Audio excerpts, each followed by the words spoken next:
No music today.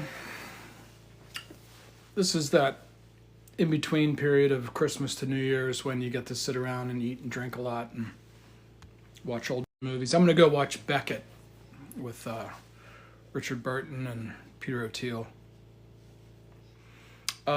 Peter O'Toole, excuse me. Tomorrow I'm going to do a piece on white male crash out. But right now I want to do sort of a financial thing where, and a lot of people do this time of year, it's sort of like the 2025 in review, and then like let's look out what's happening next year. So this is the top 50 assets in the world, and we'll get to that in just a minute. But back to this idea of white male crash out, which we'll do tomorrow on Sunday. Sort of as a religious, metaphysical thing. Of course, we have the Epstein dump. We now know that there's a document held by the FBI where a woman said that when I was 13 years old, I was pimped out by my uncle. I became pregnant, and on a boat in Lake Michigan, my uncle unalived that child and threw it into Lake Michigan in the presence of Donald Trump. So then on Christmas Day, Trump has now jumped the shark in terms of his, he's crashing out. Trump is crashing out. The beginning of the white male crash out is now officially happened on Christmas Day, led by Donald Trump. And there's a woman on TikTok called, there's a channel in reference to somebody named Heather Cox Richardson. I sort of know the name and sort of don't. But what attorneys are saying is Trump now shows consciousness of guilt. And even, hold on, Linda. Even the Supreme Court has backed up on its decision from September where it said that ICE can run around and basically do whatever it wants. It has now gone and said it can no longer do that, no longer apprehend people solely on the basis of race, okay?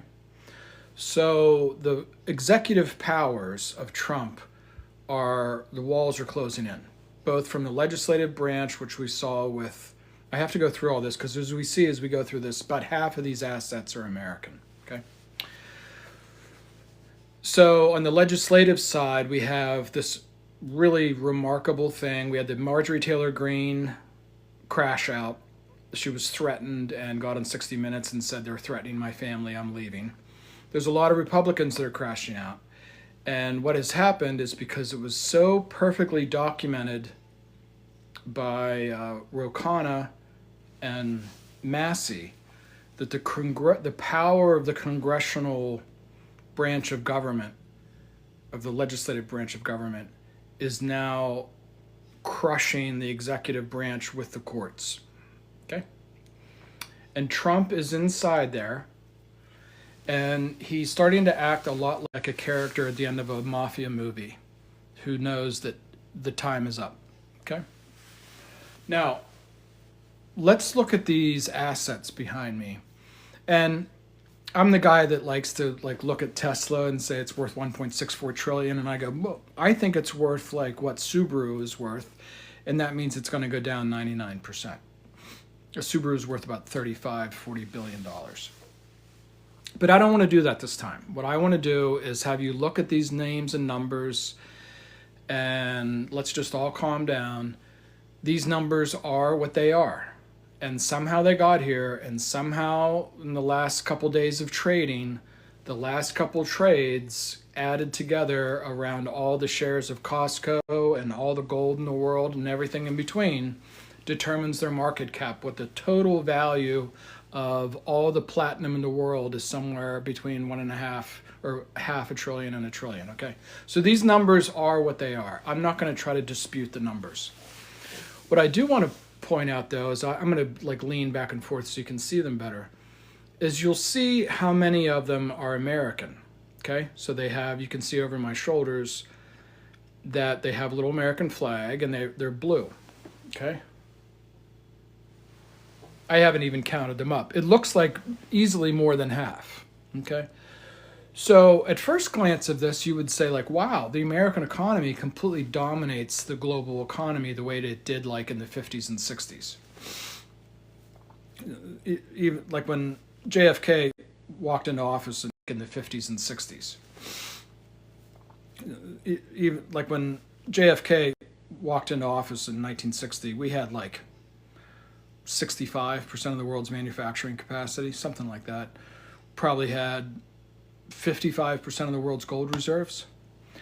But now I just want to walk you through some things that have now come through the numbers, and I'm just going to sit here and drink coffee and talk about what might be going on, not try to make predictions. Everybody wants to do that with 2025 and 2026, year-end predictions kind of a thing.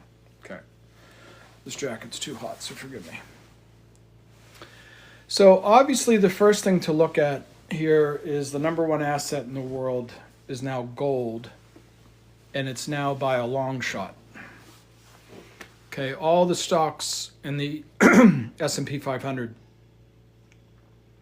I think, are around 50 or 60 trillion dollars.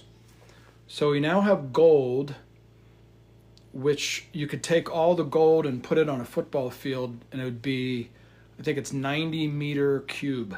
It'd be a cube you could set in Beaver Stadium in State College, PA, and everybody could look at it, and they could lift it up with some sort of god power out of the stadium, and people could watch the football game. It's not very much stuff, if you get the joke. Okay, it's now worth 31 trillion. And you can see it's our tech companies that really rival it, right? Okay, so they just hold the thought.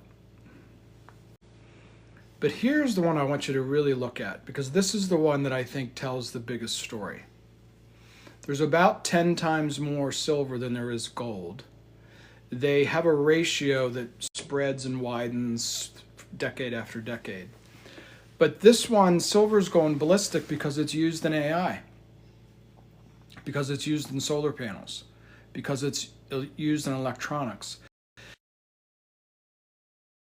They build these massive data centers in the United States and, of course, other places. There is a run on silver.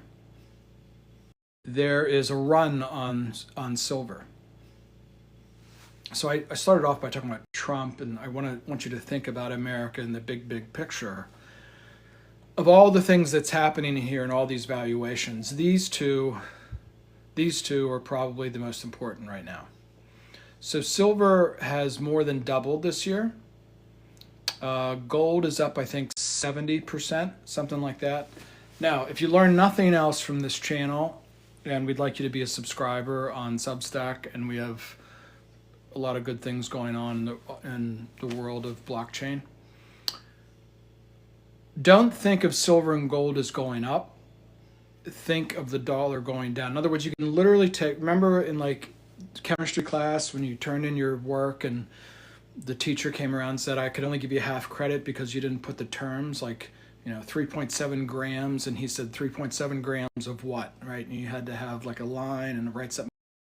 So whenever you look at all this stuff, remember it's all denominated in dollars, right? The little dollar symbol on AMD means it's worth 400 billion US dollars. What you're really looking at here is a real unraveling of the US dollar, okay? So that's step one. Step two is the way that you show growth. One of the ways you can show growth in companies is not just organic, real-term growth, but the inflation shows up as growth. They don't get on CNBC and say Walmart's earnings were up 7.2% and the real inflation rate is 5.7, and therefore Walmart's earnings growth was only 2%. They don't do that. Okay, so this is probably why, not necessarily, but probably why, in the third quarter of 2025 we showed 4.8% GDP growth. You could take that at face value, or you could get a little bit more edgy and say, I don't really know how much of that is inflation. Now, they take the inflation out. The GDP growth is supposed to be real growth. But what I'm telling you is all around the world, number 1 and number 6 are telling you something different about the US dollar. Feeling me? Hold the thought. So now we have, you can see here our big tech companies dominate the top 10. In fact, you could almost look at Bitcoin like a commodity. It's literally in this country 10. In fact, you could almost look at Bitcoin like a commodity. It's literally in this country, in the United States, it's regulated as a commodity by the CTFC. So the top 10 assets are 3 commodities. I'm calling. So the top 10 assets are 3 commodities. I'm calling Bitcoin a commodity. And 7 American tech companies. Okay. So we've probably all heard that there's the Magnificent Seven. Even Jay Powell said there's really not very much growth in the economy, but we are spending a lot of money on data centers. We're spending a lot of money on tech. Now, these two things overlap in that, again, tech uses a lot of silver. Okay. So we go on down the line. There's number 12, Aramco. That's Saudi Arabian oil. It's worth $1.5 trillion. I guess I should start up here. NVIDIA's worth $4.5 trillion. NVIDIA's worth, considerably 20% more than silver. And what's interesting about that is you can ask yourself, one of these things will be worth 0 in 50 years, and it's not silver. Do you follow the argument? That doesn't mean NVIDIA is going to go down. Doesn't mean it's not going to go up more. It's just in 50 to 100 years, NVIDIA won't exist, and all the silver in the world will. So inquiring minds like to know. Aramco's all the oil in Saudi Arabia. TSMC makes all the chips that go into AI. Okay? There's Berkshire, there's Lilly, there's Walmart, JP Morgan. I don't know what Tencent is. Tencent is, I think, the original company that built ByteDance, that built TikTok. Okay, Visa, we know what that is. Oracle. I did a pretty good sized piece on Oracle. It's interesting that it's 41% owned by Larry Ellison, okay, who's now trying to take over Warner Brothers, I think. Exxon, we know who they are, what they do. Okay, there we go. Ethereum is number 24. It's 366 billion. Platinum. VOO is one of our ETFs. J&J, Netflix, Costco, AMD, we know what all these do. Now, ASML, rumor has it that the Chinese have just recreated ASML in China. It's 400 billion. Procter & Gamble, we know what they do. Home Depot, LVMH, the big luxury conglomerate from France. Chevron, Coca-Cola, United Health. They're the health insurance company that doesn't pay a third of the claims. QQQ, that's the NASDAQ 100 in one entity. Bank of America, we know what that is. ICBC, Internet, Industrial and Commercial Bank of China. It's like the Bank of America of China. We know what Cisco is. It has finally cleared its peak from 2001. Process, don't know what that is. We know what General Electric is. I didn't know that they were that big again. Okay, there's the Vanguard Total Market, Pfizer, Merck, blah, blah, blah. And at the bottom here, we have the S&P 500. Now, all these things are in the process of being tokenized. Big fancy word that just means they're going to trade not on the old computer systems, but on the new blockchain systems, which are just new kinds of ledgers. You don't really have to torture yourself more than that. Tokenization just means ledgers. Okay? It's literally like an Excel spreadsheet. It's tied to that block of data with a timestamp. That's about it. You don't really like ruin your it's tied to that block of data with a timestamp. That's about it. You don't really like ruin your year end with trying to make it bigger than that. But what I'm driving at is this. All these things these things aren't being valued by Warren Buffett, Charlie Munger kinds of valuations, okay? These things, as they're being tokenized, irony of irony is they're all now trading like a meme. They're all cryptos. What I'm getting at is a way to look at this and not sit around and go, oh my God, there's no way that Alphabet's really worth $3.8 trillion, which is worth more than all the farmland in North America. That doesn't really apply to anything anymore. And the way I can prove that to you is look at the price of gold and silver. In other words, the earnings power of the top, 25, 30 companies in the United States are now seen as weaker than gold, which doesn't create any earnings or dividends. Follow me? And it's not just, I think this number used to be just 5 years ago, like 7 trillion. So what I'm getting at is we move into this thing where everything's going to be tokenized. It's happening very, very fast. Right before the holidays, DTCC, which is the corporation that owns all the companies, not like you think like BlackRock, but owns all the stock, which allocates it to all the brokerage firms, which allocates it to all of your accounts. DTCC just started to put things on blockchain right before the Christmas holidays. Okay, so that dam has broken. Trillions and trillions and trillions are being tokenized. What I would have you do is look at these things, and instead of going into like a kind of mathematical meltdown of, well, I think this is worth this and this is worth that. Look at Johnson & Johnson's stock more like Johnson & Johnson's crypto. It's a car company.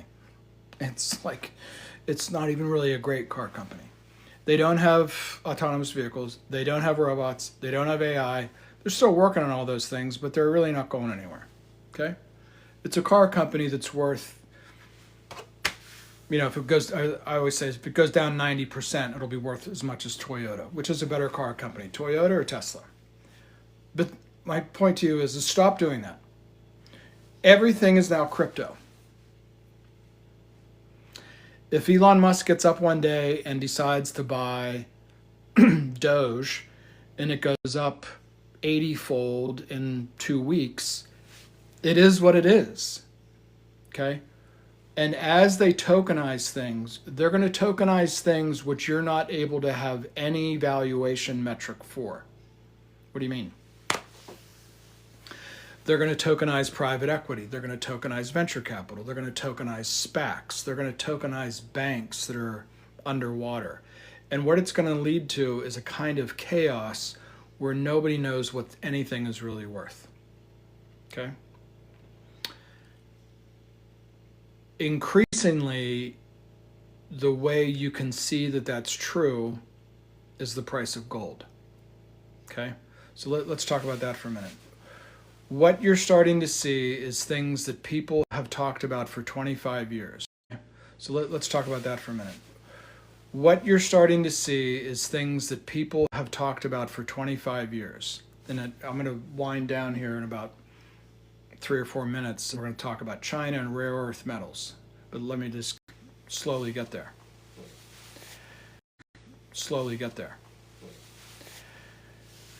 There's always been this conspiracy that the gold and silver market in London, which is the biggest, or was the biggest, I think it's now been eclipsed by trading in Asia, namely Hong Kong, is that they really didn't have as much gold and silver as they say they have. Okay? And they could, in our lifetime, we grew up with Ben Bernanke going on 60 Minutes and saying, we can just print money. Okay, what I'm getting at is now you're looking at what happens when the guy that runs the Federal Reserve and has control of the printing press goes on 60 Minutes and says we can just print money. You wake up 15 years later to this. Now, in the London, I think it's called the London Bullion Market Association or something, LBMA. What has happened is people are like, place trades, place transactions are like, no, I won the bet. I don't want your chips. I don't want your money. I want the gold. JP Morgan's JP Morgan's gold trading floor in New York City, right after Thanksgiving, moved to Singapore.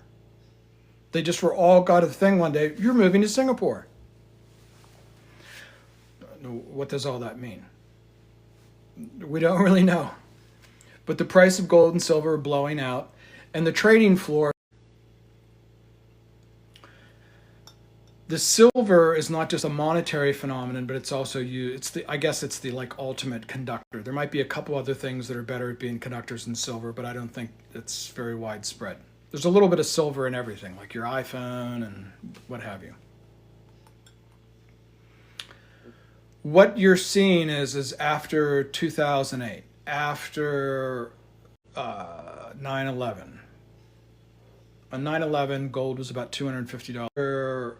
9/11. On 9/11, gold was about $250 an ounce. With 10 grand, you could buy 40 ounces of gold. Now you can buy 2. Just think about that during the holidays. When they flew the planes into those buildings, with 10 grand, you could buy 40 ounces of gold. Today, you can buy 2.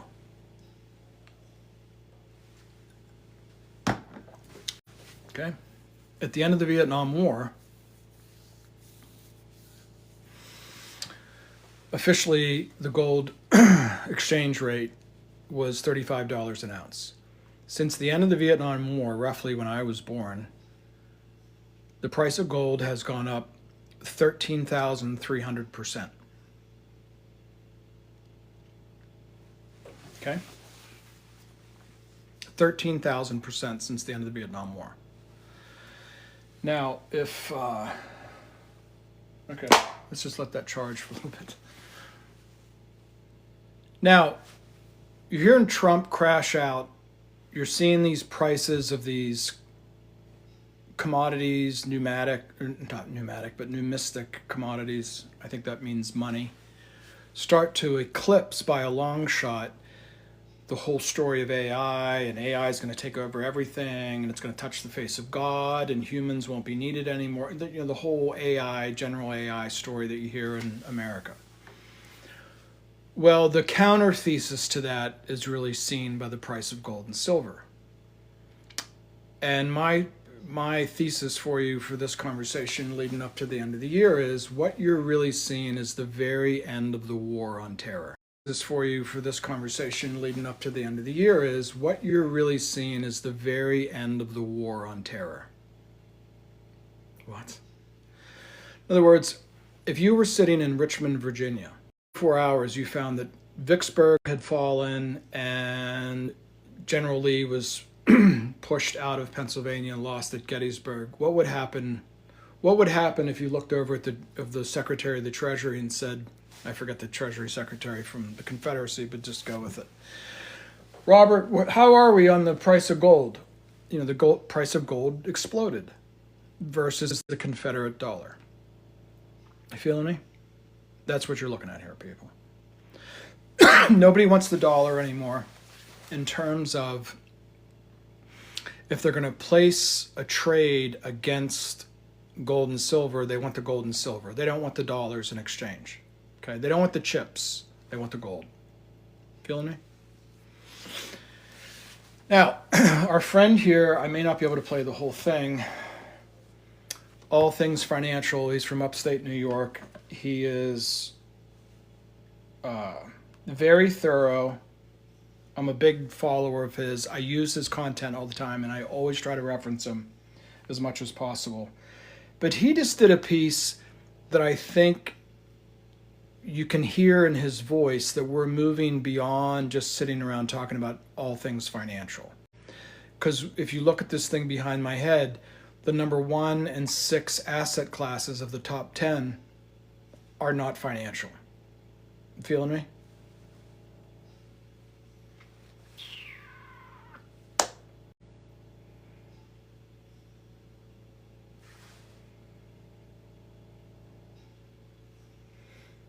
All right, let me just tee this up.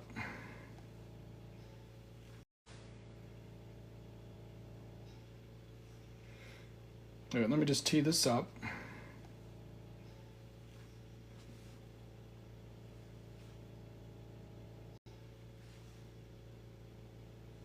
I just sent him a thing, half an hour. I said, let's break bread together after the first in Saratoga Springs. I said, let's break bread together after the first in Saratoga Springs. That's where he is. But I want to play this for you. And if you have the taste for it, I would say go listen to this whole video. And he focuses on rare earth metals. Now, the Secretary of the Treasury just did a TV photo op kind of a thing with the president and literally held a magnet, which requires some amount of rare earth metals to make them, and said this is the first magnet made in the United States in 35 years. All those missiles that we shot up against the missiles in Iran, all those missiles require magnets and rare earth metals. We cannot replenish the missiles. Okay. I hope everyone had a good holiday yesterday. Now is the time of year when people give all. About it this way, Japan started in 2010. They are no idiots. They're actually awesome at this.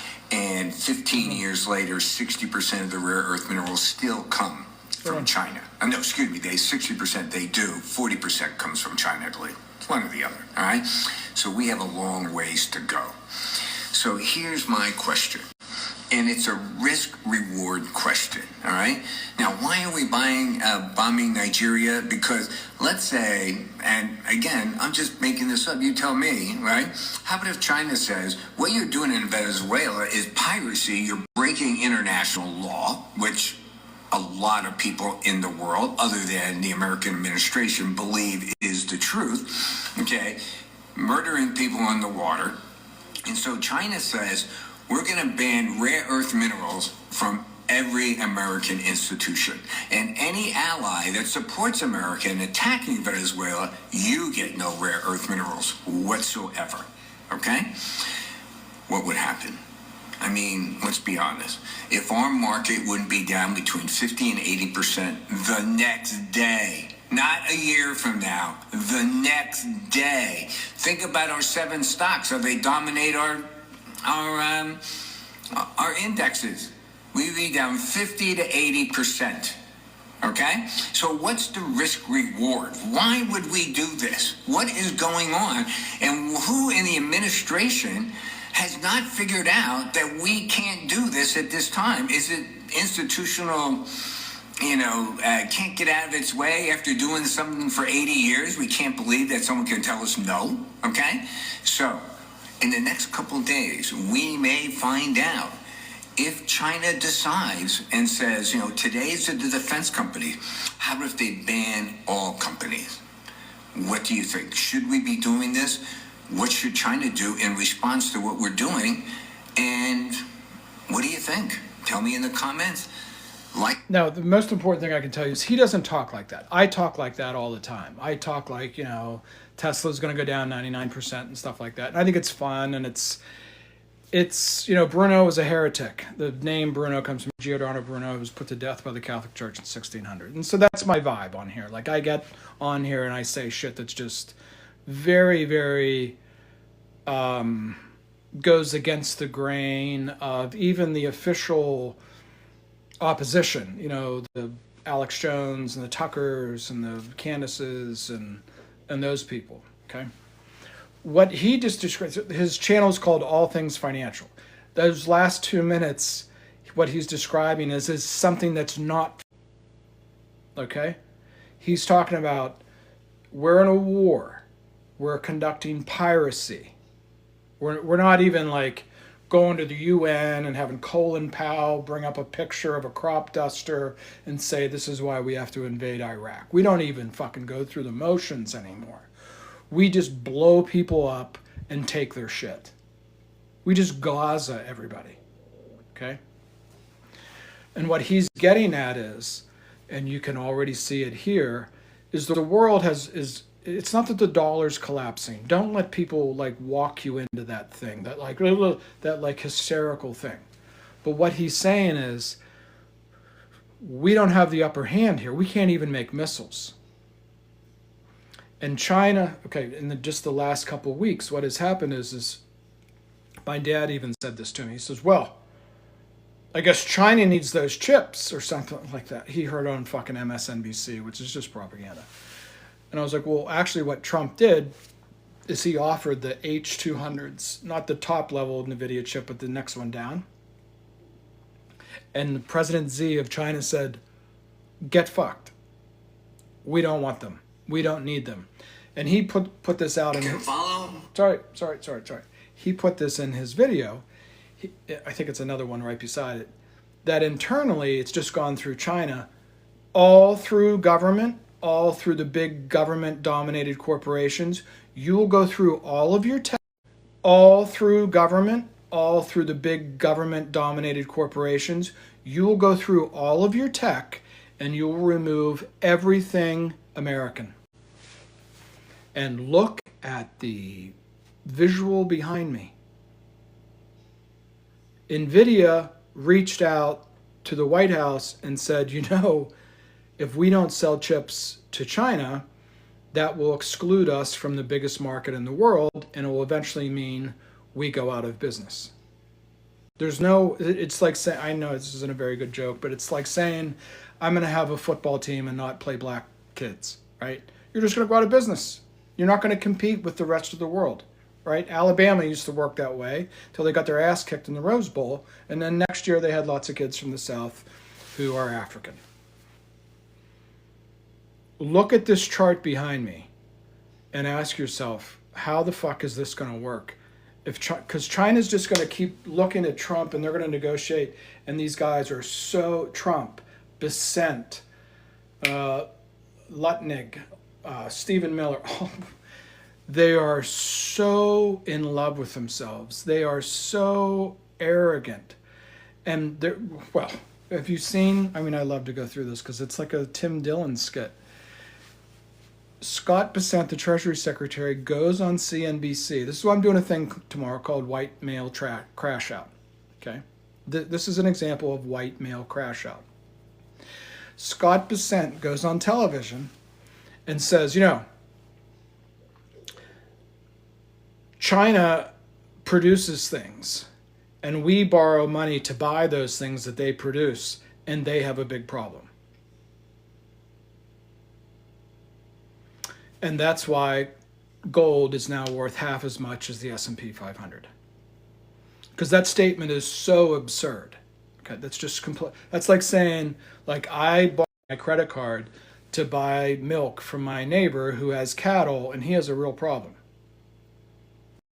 This is white male crash out. Like, nothing coming out of this administration makes any fucking sense. And this is why you're seeing it in these numbers. So you're seeing it in the gold number, which is reality based, and then you're seeing it in the tech market caps, because 90% of the population believes this. What you're really looking at, folks, and this is why he raised his voice at the end. He never does that. He never talks like I do. Okay, I'd like to do it just because it's fun and it gets people worked up, and then I go, let's all calm down. So let's all calm down. He's not describing finance. He's describing the end of a war. Okay? He's describing the end of the war that primarily began on 9/11. And like Bush said, remember Bush said, you're either with us or you're against us. Well, now the price of gold is $32 trillion. Most of the world is now against us. So China sits there and says, well, by the way, we make about half of the world's rare earths. And if you continue to threaten Nigeria, Taiwan, Venezuela, we're not only going to sanction the US government, we're going to sanction all your defense companies. We might sanction all your companies and your universities. They won't even be able to do fucking research. And what are you going to do about it? It's the end of the war, people. It's the end of the war on terror. Okay? That's the way to look at all this. And the craziness of all these financial valuations. And the craziness of all these financial valuations. It's because it's very, very hard to value anything when everything is going insane. Go look at Trump's tweet from Christmas. Okay? Trump is crashing out. Trump can see that what's coming out in the from Christmas. Okay? Trump is crashing out. Trump can see that what's coming out in the Epstein files, I think, is worse than Lake Michigan. I think there's going to be things that are completely unspeakable in there. Completely unspeakable. Possibly treasonous. I mean, Trump gets in the Oval Office with Miriam Adelson and says, let's run for a third term. It's treason. It's treason on behalf of somebody working for a foreign government. And there could be a trail of connections of things that you just can't even, you wouldn't even talk about it like at a cocktail party. I've said this all along. It's very possible that the Epstein files are not going to be like a Stanley Kubrick movie. They're going to be like just revolting. I think Lake Michigan points in that direction.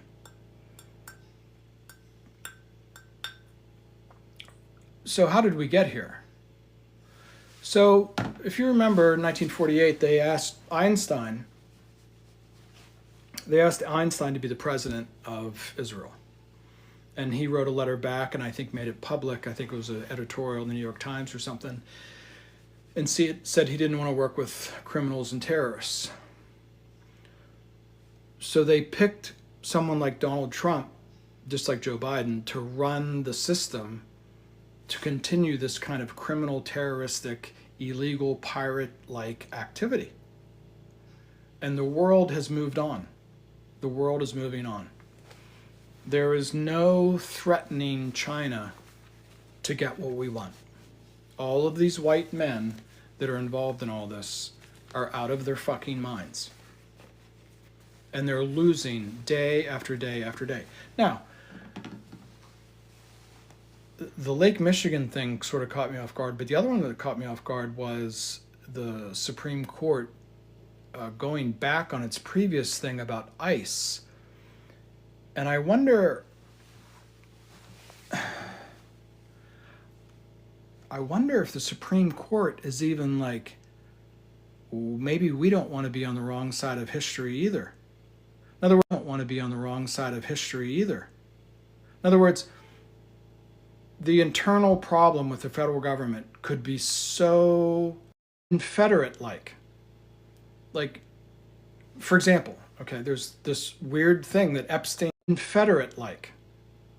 Like, for example, okay, there's this weird thing that Epstein had this obsession with getting Kavanaugh on the Supreme Court. Why? Why does Epstein fucking care about Kavanaugh? Inquiring minds want to know. Why? Why does Epstein fucking care about Kavanaugh? Inquiring minds want to know. You could be looking at the rupture of the whole fucking thing. Somebody described it, I think I'm repeating myself, but that's all right. Somebody described that tweet by Trump on Christmas Day, which is also weird that it's Christmas Day, right?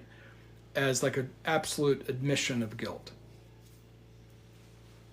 in something that he can't get out of anymore. He can't use ICE anymore like he was. He can't, the implication, hold on, let me put my hat on. The implication of ICE is that we will find you and you will end up in a detention center, right? $260 billion to run ICE. It's the end of the war, people. Don't crash out. Everybody calm down. can join me tomorrow. We'll do the white. Calm down. You can join me tomorrow. We'll do the white male crash out. It's not what you think. It's not going to be, let's lay into the conservatives. Let's lay into these people. Let's lay into that. It's like, how do we get here and how do we find something positive to do going forward? I'll leave you with this. When you look at this chart behind me, I think we're now in a situation where it's very, very, very difficult to make cogent arguments about valuations of much of anything. The problem here isn't, and this is what I want to finish with this.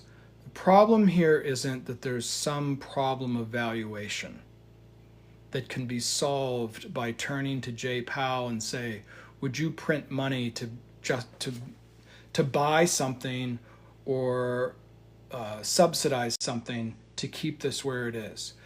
Now what's happening is it's moving into real world assets which nobody can print. It's taken a long time for us to get here. All the super financial people said in 2008 and 2009, you're going to wake up one day, your kids aren't going to be able to afford groceries, your kids aren't going to be able to pay their student loans, your kids aren't going to be able to afford houses, and the price of silver and gold is going to explode.